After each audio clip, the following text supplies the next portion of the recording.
علی ہائے علی علی ہائے علی علی ہائے علی علی ہائے علی آج کوفے میں ہے کوہرام علی ہائے علی آج کوفے میں ہے کوہرام علی ہائے علی آج کوفے میں ہے کوہرام علی۔ بسم اللہ الرحمن الرحیم۔ ناظرین سلام علیکم، میں ہوں حسن آصف۔ آج ہم کائنات کی عظیم شخصیت حضرت علی ابن ابی طالب علیہ السلام کے بارے میں گفتگو کریں گے۔ تو آئیے ناظرین کائنات کی اس عظیم شخصیت کے بارے میں تفصیل سے جانتے ہیں۔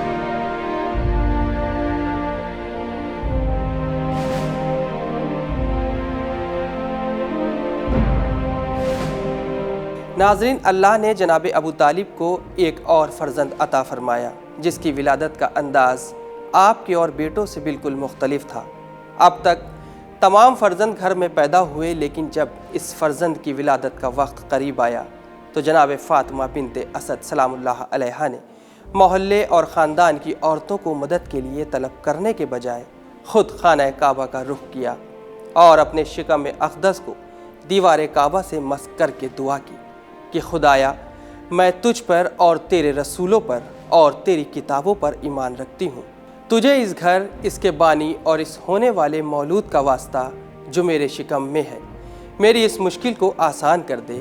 اور اس کے بعد دیوار کعبہ شگافتہ ہو گئی اور جناب فاطمہ بنت اسد کعبے کے اندر داخل ہو گئیں اور جناب ابو طالب کے اس عظیم فرزند کی ولادت ہوئی۔ 3 دن خانہ کعبہ میں مقیم رہیں، آخر میں باہر آئیں تو رسول اکرم استقبال کے لیے آگے آئے۔ بچے کو گود میں لیا تو بچے نے آنکھیں کھول دیں۔ رسول اکرم نے فرمایا، تو نے اپنی نگاہوں کے لیے میرا انتخاب کیا ہے اور میں نے اپنے علم کے لیے تیرا انتخاب کیا ہے۔ ابتدائی طور پر ماں نے بچے کا نام حیدر پسند کیا، والد نے علی قرار دیا۔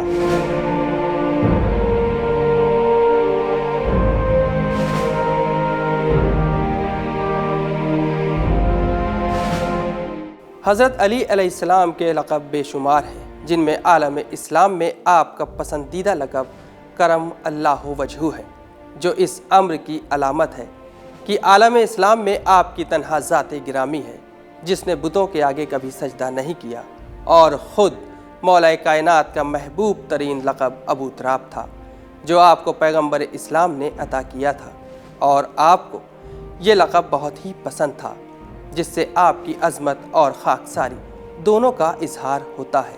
بقول ڈاکٹر پیام اعظمی، کسی چمن میں بھی پہنچے گلاب بن کے رہے جہاں میں بھی جلالت مآب بن کے رہے، بلندیاں کہیں چھپتی ہیں خاکساری سے، زمیں پر بھی علی ابو تراب بن کے رہے۔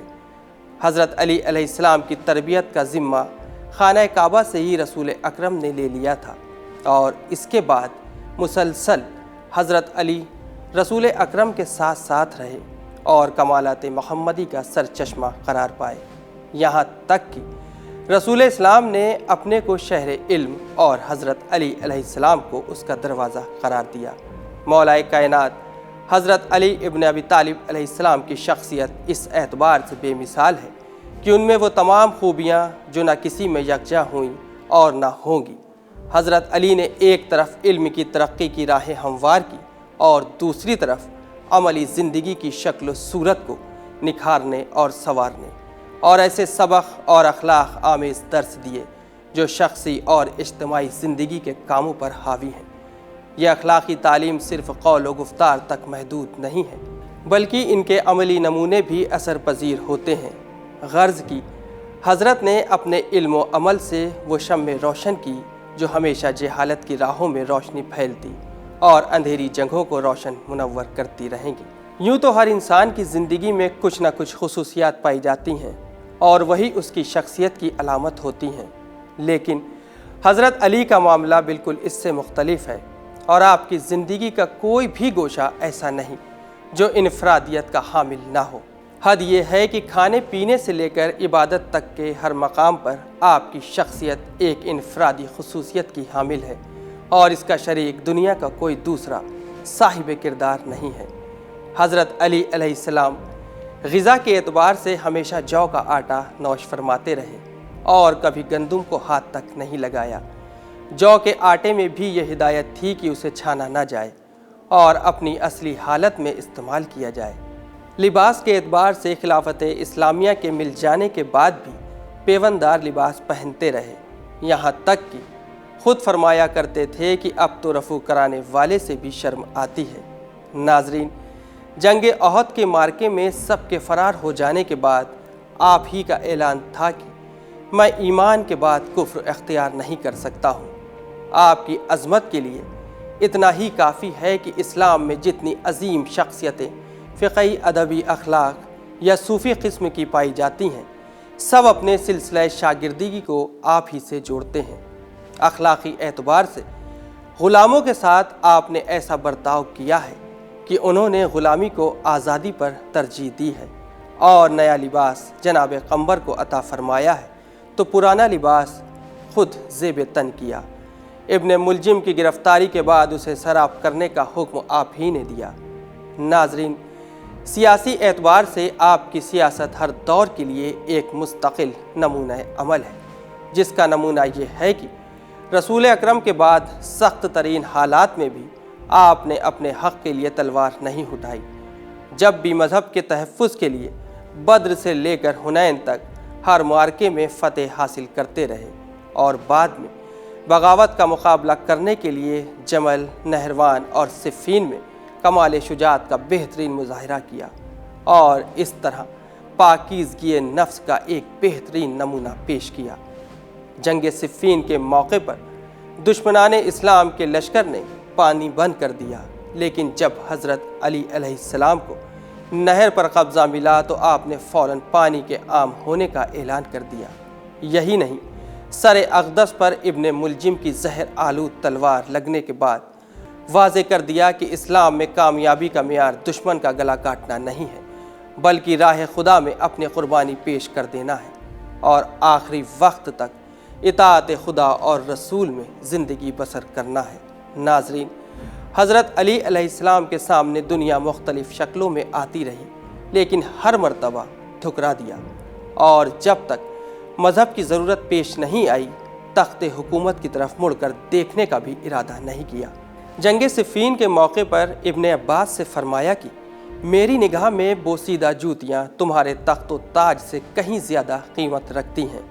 دنیا کو 3 مرتبہ طلاق دینے کا مفہوم ہی یہ ہے کہ دنیا بار بار آپ کے قدموں میں آتی رہی، لیکن آپ نے ہمیشہ اس کو ٹھکرا دیا۔ دنیا کی نعمتوں کے بارے میں آپ کا یہ ارشاد گرامی ہمیشہ یاد رکھنے کے قابل ہے کہ اس سے آپ کی سیاست کی بنیادوں کا بھی اندازہ ہو جاتا ہے، اور دنیا والوں کو زندہ رہنے کا بہترین سبق بھی حاصل ہوتا ہے۔ ناظرین، خلیفہ وقت ہونے کے بعد بھی حضرت علی علیہ السلام کے گھر میں کئی دن فاقے ہوتے تھے، لیکن انصاف پسند علی نے کبھی بیت المال کو اپنی ملکیت نہیں سمجھا، اور نہ ہی کبھی بیت المال سے اپنے لیے خرچ کیا، اسے ہمیشہ عوام کی ملکیت سمجھا۔ اس کی مثال ایک واقعے سے ظاہر ہے۔ رات کی تاریخی ہے اور بیت المال کے خزانے سے جلایا ہوا چراغ روشن ہے۔ حضرت علی علیہ السلام اس کی روشنی میں بیت المال کا کام کر رہے ہیں۔ اتنے میں آپ کا ایک ملنے والا آ جاتا ہے، آپ فوراً چراغ بجھا دیتے ہیں۔ آنے والے نے پوچھا، یا علی، آپ نے چراغ کیوں بجھا دیا؟ حضرت علی علیہ السلام نے جواب دیا، میں نے چراغ اس لیے بجھا دیا کہ میں ابھی تک بیت المال کا کام کر رہا تھا، تو میرے لیے چراغ کا جلانا جائز تھا، لیکن اب میری تم سے زیادتی گفتگو ہو رہی ہے، اب میرے لیے بیت المال کا چراغ جلانا جائز نہیں ہے، کیونکہ بیت المال عوام کی ملکیت ہے۔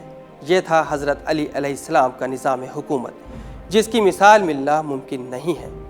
اگر آج دنیا کے حکمران حضرت علی علیہ السلام کے اس نظام حکومت پر عمل کریں تو دنیا سے برائی کا خاتمہ ہو جائے گا۔ وہ علی جس کی ہمت اور بہادری کا پورے عرب میں جواب نہ تھا، اس کے ایثار و کرم کا عالم یہ تھا کہ ایک دن تلاش رزق میں آپ گھر سے باہر نکلے، چاروں طرف نظریں دوڑائیں، کوئی ذریعہ معاش نظر نہ آیا۔ اتفاق سے اسی دوران ایک تاجر اپنا سامان لے آیا۔ حضرت علی علیہ السلام نے اپنے ہاتھوں میں وہ سامان اٹھایا، جن ہاتھوں سے خیبر کا در اکھاڑا، جن ہاتھوں کو چومنے میں دنیا فخر سمجھتی تھی، وہ ہاتھ آج سامان ڈھونے سے مصروف ہو گئے۔ چہرہ گرد آلود ہے، لباس گرد و غبار میں اٹا ہوا ہے، اور انسانیت کی یہ مجسم تصویر اپنے بچوں کا پیٹ بھرنے کی فکر میں تیز تیز قدم بڑھا رہی ہے۔ عرب کی گلیاں ان مقدس قدموں کا بوسہ لے رہی ہیں۔ اب جو مزدوری ملی، سوچا کہ اب بچوں کے کھانے کا انتظام ہو جائے۔ ابھی یہ سوچا ہی تھا کہ ایک بوڑھی عورت عصا کا سہارا لیے ہوئے آپ کے قریب آئی اور کہنے لگی، اے علی، میں اور میرا شوہر دونوں بھوکے ہیں، میری مدد کرو۔ حضرت علی علیہ السلام کے چہرے پر مسکراہٹ آئی اور اس ضعیف عورت کی فریاد سنی تو امام علی علیہ السلام نے جو کچھ بھی کمایا تھا وہ سب اس عورت کو دے دیا اور خود خالی ہاتھ گھر واپس آ گئے۔ اس لیے یہ کہنا درست ہے کہ دنیا علی جیسے امام کی مثال نہیں لا سکتی کہ جسے اپنی رعایا اور ذمہ داریوں کا اتنا خیال ہو۔ دن بھر محنت مزدوری کر کے رات میں علی علیہ السلام نے غریبوں مسکینوں تک روٹیاں پہنچائیں۔ اسلام کے اس مزدور امام نے مزدوری نہیں کی بلکہ اپنے کام سے آرام پسند لوگوں کو درس دیا کہ دیکھو، مرد وہی ہے جو اپنے اہل و عیال کے لیے محنت اور مزدوری کر کے حلال رزق تلاش کرے، آرام پسند نہ ہو۔ محنت مزدوری کر کے کھاؤ تاکہ حاکمانہ خون پیدا ہو۔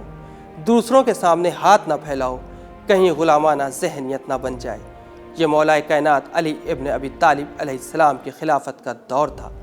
آپ نے ایسا نظام پیش کیا کہ لوگوں کو زمانے رسول یاد آ گیا، لیکن خود غرض اور تخت و تاج کے لالچی لوگوں نے یہ نظام قائم نہ ہونے دیا، اور حضرت علی علیہ السلام کے خلاف لوگوں نے علم بغاوت بلند کر دیا۔ دیکھتے ہی دیکھتے بصرہ فوجوں کی چھاونی بن گیا، اور پھر شر پسندیدہ عناصر نے سوچی سمجھی سازش کے تحت ماہ رمضان کی 19ویں شب تھی جب آپ اپنی دختر حضرت ام کلثوم سلام اللہ علیہا کے یہاں افطار پر مدعو تھے۔ افطار کے بعد تمام شب مصروف عبادت رہے، بار بار آ کر آسمان کی جانب دیکھتے اور فرماتے، واللہ یہ وہی شب ہے جس کی رسول اکرم صلی اللہ علیہ وآلہ وسلم نے خبر دی ہے، اور یہ کہہ کر نماز صبح کے لیے مسجد میں تشریف لے گئے۔ اذان سے سارے کوفے کو بیدار کیا، نماز شروع کی تو ایک خارجی ابن ملجم کی زہر آلودہ تلوار نے اسلام کی امیدوں کا خاتمہ کر دیا۔ سر اقدس پر ایسا وار کیا جس سے سر علی دو پارہ ہو گیا۔ علی مصلی پر بیٹھ گئے، فزت ورب الکعبہ کا اعلان کیا اور امام حسن علیہ السلام کو نماز مکمل کرنے کا حکم دیا۔ نماز کے بعد حسنین کے ہاتھوں پر بیت الشرف تک آئے۔ ہر طرف ہائے علی کا شور تھا۔ علی ہائے علی، علی ہائے علی، علی ہائے علی، علی ہائے علی، آج کوفے میں ہے کوہرام، علی ہائے علی، آج کوفے میں ہے کوہرام، علی ہائے علی، آج کوفے میں ہے کوہرام، علی ہائے علی۔ 2 دن علاج کا سلسلہ جاری رہا۔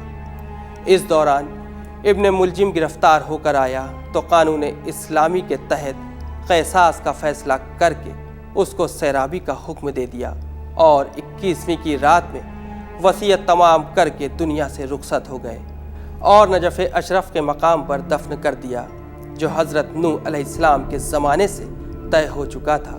ملائکہ آسمان نے تدفین میں مدد کی، روح رسول نے استقبال کیا۔ ایک مدت تک قبر مبارک پوشیدہ رکھی گئی اور صرف مخصوص افراد زیارت سے مشرف ہوتے رہے۔ ہارون رشید کے دور میں بادشاہ شکار کے لیے نکلا اور شکاری کتے ایک مقام پر ٹھہر گئے۔ انہوں نے ہرن کا پیچھا کرنا چھوڑ دیا تو اس نے وہاں کے لوگوں سے تحقیق کی، اور انہوں نے بتایا کہ یہاں ایک ولی خدا حضرت علی علیہ السلام کی قبر مبارک ہے، اور اس طرح قبر کا اعلان ہو گیا، جس کے بعد مسلسل روضے کی تعمیر اور ترقی ہوتی رہی، اور آج تک یہ روضہ لوگوں کی زیارتوں کی عظیم جگہ بنا رہا، جہاں صبح شام ساری دنیا سے آپ کے چاہنے والے پہنچتے ہیں۔